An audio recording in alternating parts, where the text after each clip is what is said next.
Estamos prontos? Muito bem. Então, havendo o número legal, cumprimentando os eminentes colegas. Exatamente. Desembargador Sérgio Bisotto Pessoa de Mendonça, desembargador Sérgio Luiz Teixeira Gama, desembargador Fernando Zardini Antônio,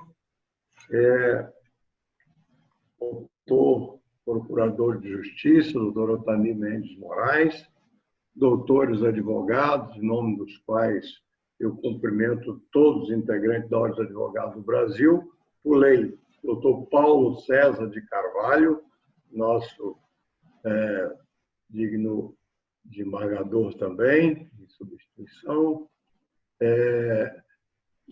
dos servidores, e cumprimento a todos, sempre eficientes, servidores da TI também, que nos têm auxiliado nesses nossos trabalhos, com muita competência. Invocando a proteção divina, eu dou por instalada a presente sessão, cumprimentando também as partes e todos os que nos assistem. Na parte de registro, eu tenho apenas um registro. Primeiro, a satisfação de rever os colegas, embora virtualmente, e registrar o natalício, no dia de ontem, do desembargador Paulo Nicola Coppolillo. Embora não mais em atividade, o estimado colega prestou os mais relevantes serviços à magistratura, além de profissional do direito, professor na Faculdade de Medicina e é um médico de larga experiência. Eu o cumprimento e rogo ao Criador que continue iluminando aquele estimado colega. Desembargador Sérgio Bisotto, para registro. Senhor presidente, eu o cumprimento os dois colegas titulares, o desembargador Sérgio Luiz Teixeira Gama, desembargador Fernando Zardini, cumprimento também nosso querido colega doutor Paulo César Carvalho, um prazer muito grande de recebê-lo aqui hoje, doutor Altamir Mendes Moraes, tinha tempo que nós não o víamos. Cumprimento todos os advogados presentes, cumprimento os funcionários da Justiça, nossa amiga Michele, Sávio, Andréia e o pessoal da TI que tem salvado todos nós, os desembargadores, nesse período de surto. E, senhor presidente, gostei muito de Vossa Excelência ter se lembrado de uma das figuras mais emblemáticas do nosso tribunal, que foi o desembargador Paulo Coppolillo, médico, e deixou a medicina no ano em que se formava, fez concurso para juiz de direito, foi para Santa Leopoldina, onde ficou um pouco de tempo e depois seguiu sua carreira de criminalista. Era aquele tipo de pessoa que todos os lavadores de carro do centro de Vitória, até ladrões o conheciam. Era popularíssimo, entendeu? E de uma convivência franca, um homem que fez muita falta, faz muita falta, porque era uma pessoa extrema, não era popular, era mais do que isso. Paulo era um homem amigo, amigo de todos nós, amigo de quem o conheceu e de quem viesse a conhecê-lo. Então, eu gostei muito que a gente tivesse se lembrado, é muito difícil que a gente se lembre também dos colegas que se aposentaram, e então eu parabenizo a Vossa Excelência, presidente, por essa iniciativa. São os registros. Acho que falei demais até, né? Não, falou certo. Desembargador Sérgio Gama. Presidente, cumprimento Vossa Excelência, cumprimento aos meus eminentes colegas, desembargador Sérgio Bisotto, desembargador Fernando Zardini, desembargador Paulo César, cumprimento o meu colega do Ministério Público, doutor Altamir Mendes de Moraes, doutores advogados, nossa secretária de Câmara, cumprimento a Andréia Ferreira, nosso oficial de Justiça, que também é veterinário, doutor Sávio Cid. Presidente, eu vou pedir vênia Mas o que eu gostaria de dizer a respeito do Dr. Paulo Nicola Copolilo, o desembargador Bisotto, que me antecedeu, o fez com muita propriedade. Ele era um colega estimadíssimo, figura humana extraordinária. Eu tive o prazer e a honra de trabalhar com ele como promotor de justiça na 4ª Vara Criminal. E travamos ali uma amizade muito grande.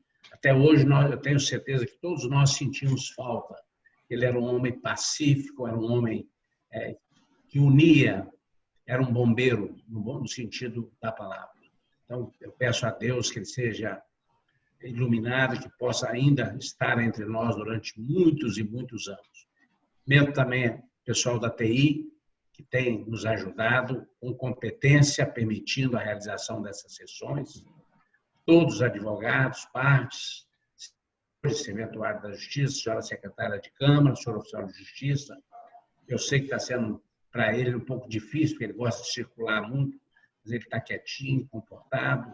Acho que foi um castigo da Gisele, se não me engano. Mas, no mais, senhor presidente, eu quero pedir a Deus que sejamos iluminados na tarde de hoje por ocasião dos nossos julgamentos, e é como me manifesto. Desembargador Paulo César Carvalho.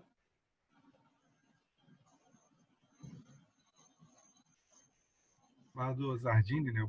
Eu acho que fala na frente. Desembargador Zardini, desembargador Fernando Zardini, Antônio. Desculpa aí pular da ordem e ter promovido o desembargador Paulo na frente do desembargador Zardini. Não há problema nenhum, senhor presidente. Queria cumprimentar Vossa Excelência, cumprimentar os eminentes colegas, desembargadores Sérgio Bisotto Pessoa de Mendonça e Sérgio Luiz Teixeira Gama, cumprimentar o doutor Paulo César Carvalho, que hoje também compõe esse colegiado, o Ministério Público na pessoa do querido amigo doutor Altamir Mendes de Moraes, advogados, servidores desta casa, e também a equipe de informática que nos auxilia na realização dessa sessão. Saudar a todos. E aderir, senhor presidente, aos registros feitos por Vossa Excelência no que diz respeito ao natalício do desembargador Paulo Nicola Copolilo. É um magistrado que tive a honra de trabalhar com ele logo no início da minha carreira como promotor de justiça. Quando cheguei em Vitória, foi o primeiro magistrado em Vitória, já na condição de, à época, substituto da capital, com quem tive a honra de trabalhar e, naquela oportunidade, ainda muito jovem, aprender bastante. Então, gostaria de aderir a essas manifestações, né, e desejar também que tenhamos aqui uma tarde profícua de trabalho. Desembargador Paulo César. Bom, senhor presidente, inicio parabenizando Vossa Excelência, né, pela condição dos trabalhos, e cumprimentar os desembargadores Sérgio Bisotto, Sérgio Luiz Teixeira Gama, o desembargador Zardini, né, o ilustre procurador Altamir, com quem eu sei trabalhar de recuperação, né, os ilustres advogados, senhores funcionários, enfim, e aderir também, peço vênia para aderir à manifestação pelo natalício do desembargador Paulo Nicola Copolilo. Presidente Procurador de Justiça, doutor Altamir Mendes Moraes. Senhor desembargador-presidente, doutor Adalberto Tristão, os meus cumprimentos. Cumprimento também os outros desembargadores, doutor Sérgio Luiz Teixeira da Gama, doutor Fernando Zardini Antônio, dileto amigo, né, ele sempre se dirige a mim com tanto carinho, né? Então, aproveitando a oportunidade, assim também eu faço, como também o doutor Sérgio Luiz Gama também, doutor Sérgio Bisotto, uma pessoa também muito agradável, né? E doutor Paulo César, tivemos o prazer de trabalhar junto, e não diferente também do doutor Adalto, né? Que já conheço há longos tempos, e sempre foi uma pessoa que também sempre teve um tratamento muito amigável comigo, e eu agradeço a todos esses desembargadores por tudo isso. Meus cumprimentos também ao serventuário da Justiça, como também aos servidores da TI, né, os advogados que estão aí para fazer a sua sustentação oral, e gostaria também de aderir, quanto ao aniversariante, Dr. Paulo Nicola Copolilo, as palavras do Dr. Sérgio Gama, as palavras do Dr. Sérgio Bisotto, do Dr. Zardini, né, e que eu desejo também a ele parabéns, e que Deus estão aí para fazer as suas funções, e ter muitos anos de vida. E que Deus nos abençoe e nos dê uma boa tarde de trabalho. Tudo bem. O desembargador Getúlio Neves tem processo em pauta e estará chegando daqui a pouco para participar da sessão. Então, eu determino que seja feita a comunicação ao desembargador Paulo Coccolillo, um grande conhecedor de filosofia, como disse o desembargador Sérgio Gama, um bobeiro, um conselheiro como ninguém. Tinha sempre uma palavra de conforto para cada um de nós, uma orientação importante. Passamos, então, à parte judiciária e o primeiro pedido de preferência é o número 2 da pauta, sessão pretérita, doutor Diego Gonçalves da Silva, não conseguiu acessar o programa para sua sustentação e hoje determino que seja concedida a palavra ao mesmo para a sustentação do prazo regimental. Eu sou o relator. Vossa Excelência consegue me ouvir? Perfeitamente. Obrigado, Excelência. Excelentíssimos senhores desembargadores, componentes dessa colenda segunda Câmara Criminal do Egrégio Tribunal de Justiça do Espírito Santo, especialmente na pessoa do excelentíssimo desembargador presidente e relator do presente habeas corpus, doutor Adalto Dias Tristão, demais excelentíssimos desembargadores, recebam os meus humildes e sinceros cumprimentos, com muita honra me faço presente perante vossas excelências. Excelentíssimo senhor procurador de justiça, receba de igual forma os meus sinceros cumprimentos. Senhores advogados, meus colegas advogados e advogadas que estão presentes, também recebam os meus cumprimentos. Acadêmicos de direito e demais presentes nessa sessão virtual, serventuários da justiça, com muita honra, me faço presente, recebam os meus cumprimentos. Aproveitando de início aí, aproveito para pedir minhas sinceras desculpas, especialmente na pessoa do senhor presidente, sobre a falha técnica que eu tive na semana passada aí. Realmente eu tive um problema técnico no computador, mas pela graça de Deus estamos presentes, consegui me fazer presente aqui hoje para sustentar oralmente aqui em favor do meu cliente. Pois bem, excelências, trata-se de habeas corpus impetrado em favor do paciente Ricardo Pereira Ruas, vítima de constrangimento ilegal praticado pelo excelentíssimo juiz de direito da segunda vara da comarca de Afonso Cláudio, Espírito Santo. O paciente encontra-se preso preventivamente há quase um ano, sob fundamentos alicerçados exclusivamente nos indícios produzidos na fase inquisitorial dos autos. Indícios esses que, após, não foram minimamente confirmados durante a instrução criminal. Pelo contrário, tais indícios foram esmagados durante a instrução criminal. Assunto este que falarei à frente. As mídias juntadas nesses autos, excelências, contendo, a propósito, os depoimentos prestados em juízo pelas vítimas dos crimes ali discutidos, comprovam que nenhuma daquelas vítimas puderam afirmar qualquer tipo de participação do paciente. Muito pelo contrário, algumas dessas vítimas, inclusive, confirmaram que conheciam o paciente e puderam afirmar que o mesmo não se encontrava presente entre os demais, os verdadeiros criminosos daqueles crimes. A propósito, as demais vítimas que não conheciam o paciente esclareceram as características físicas dos reais criminosos, como altos, morenos, cabelo crespo, características essas totalmente contrárias às características físicas do paciente. Se trata de pessoa de estatura baixa, obesa, pelo menos na época dos fatos, branca, do cabelo liso.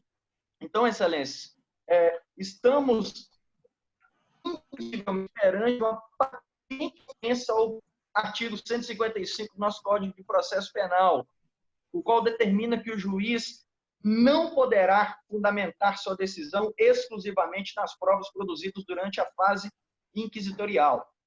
Excelências, não é de intenção dessa defesa que sejam apreciadas ou analisadas quaisquer provas dos autos, até porque sabemos que esta não é a via eleita adequada para isso.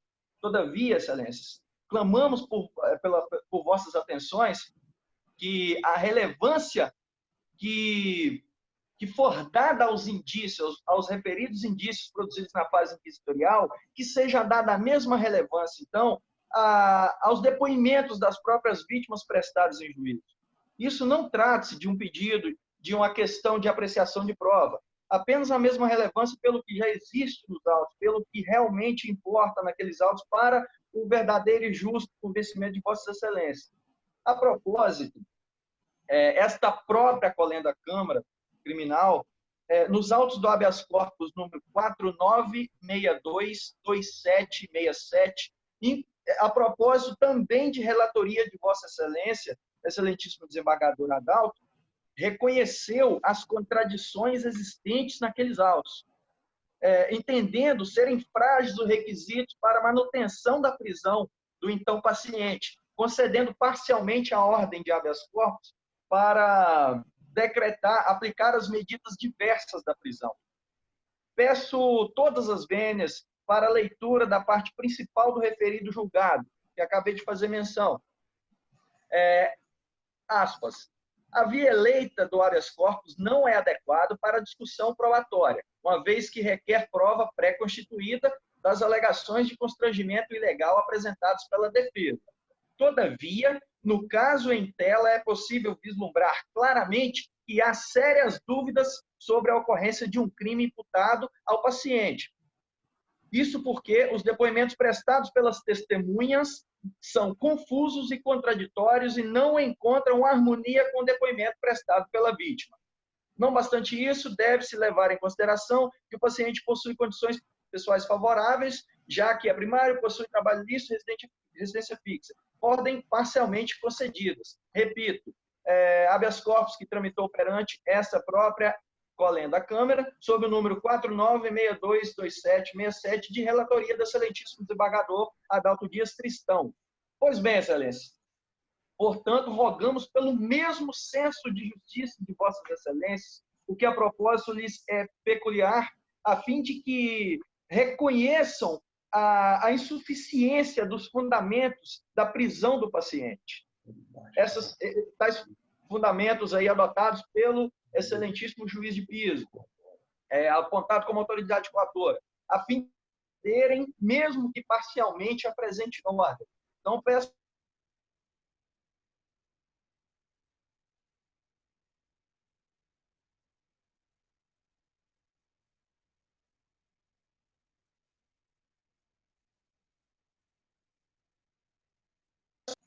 o princípio da presunção de inocência, o indúbio pro réu, da proporcionalidade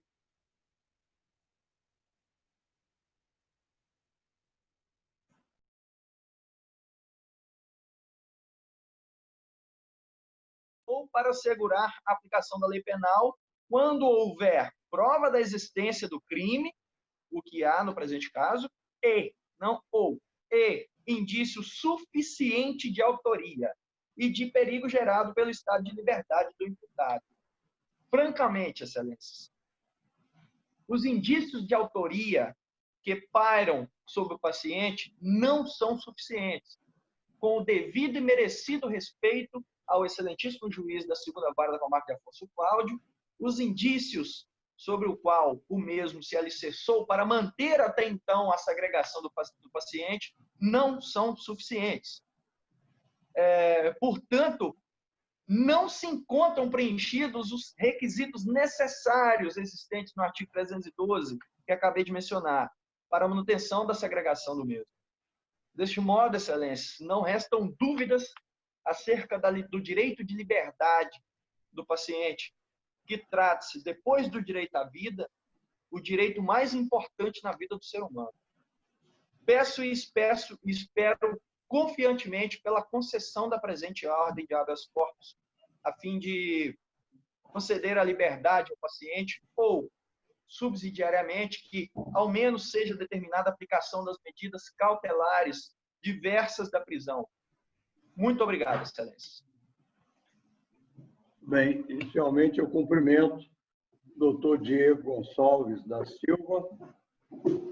Também se ouve da tribuna virtual, proferindo importante sustentação oral em prol do paciente Ricardo Pereira Ruas.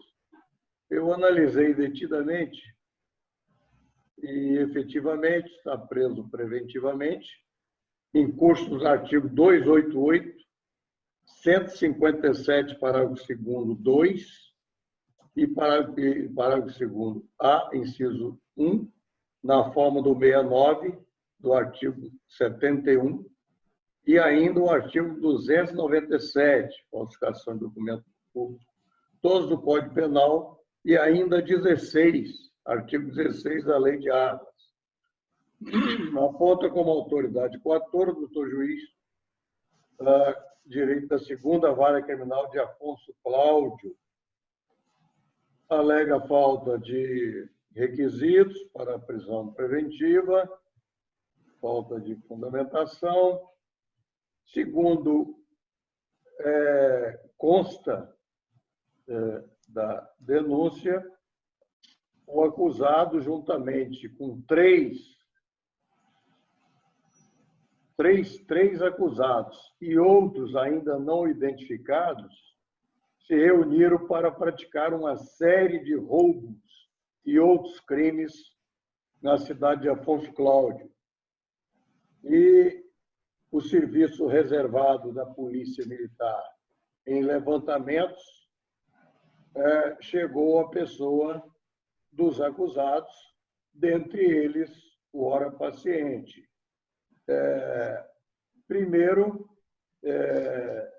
segundo consta, Henrique Spamer foi vítima de roubo em sua residência, localizada em Alto Graminha, sendo que, na ocasião, pessoas armadas entraram na sua residência e roubaram vários pertences, dentre eles arma de fogo, e partiram em fuga em um veículo cor branca.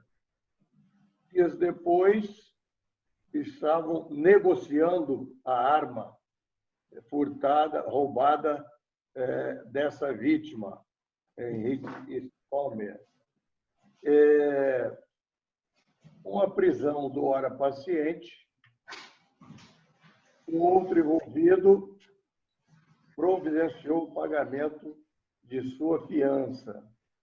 Posteriormente, 3 outras residências localizadas na zona rural de Afonso Cláudio também foram alvo de roubo de forma também sequencial, e foi identificado o uso do mesmo veículo nos referidos roubos. E ainda a pousada Sossego foi vítima de roubo, utilizando também foi utilizado também o mesmo veículo GM branco. E eu venho aqui relatando, inclusive através de interceptação telefônica, contatos entre os pacientes que demonstram, sem dúvidas, o envolvimento dos mesmos nas empreitadas criminosas. Um dos acusados, o Kleber Lopes, foi em uma das empreitadas, foi vítima reagiu à prisão, foi alvejado e veio a falecer. E o Ministério Público prossegue aqui, teve início a operação chamada Gnomo, onde deixou demonstrado de forma induvidosa a participação dos pacientes. E eu registro apenas que, durante o período de apuração, constato que o ora paciente, Ricardo, se destacava no papel de planejar e dar apoio nas ações da organização criminosa, por deter conhecimento de pessoas da região onde ocorriam os roubos. Era ele quem se encarregava de escolher os locais e se aproximar das vítimas para obter informações que possibilitariam os delitos.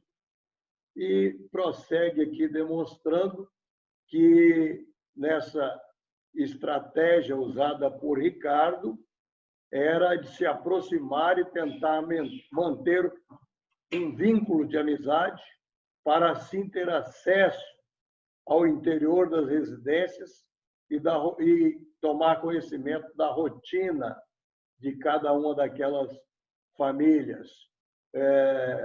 Então, foi constatada toda a logística empregada pelos meliantes, com a participação efetiva de Ricardo, que possui vínculo de amizade sólida com os demais acusados, inclusive com Roger e com o outro réu que veio a falecer. Eu venho transcrevendo os fatos narrados e prossigo. Oportunamente, registro que o pedido aduzido nesse remédio constitucional já foi pleiteado em outro habeas corpus, transcrevo aqui o número, também de minha relatoria, e que foi submetido em 27 de novembro de 2019 e foi denegado à unanimidade por esta Câmara. Eu transcrevo a ementa e, portanto, constato que a presente impetração é uma reiteração de pedido, não havendo qualquer inovação em relação aos fatos aduzidos. E, ao que se constata, é que o paciente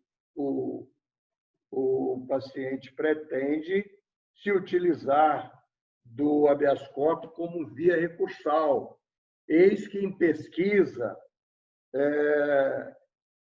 observo que já foi proferida sentença na qual o paciente foi condenado no artigo 157, parágrafo 2º e parágrafo 2º-A, inciso 1 do Código Penal, artigo 288, 297, 16, parágrafo 1º da Lei de Armas, tudo na forma do 69, a uma pena de 18 anos, 5 meses e 5 dias de reclusão e 698 dias multa. Transcrevo aqui longo trecho do parecer da doutora Carla Dias Sandoval Matos Silva e estou concluindo que, com cessa vênia do doutor advogado, o julgado trazido por Sua Excelência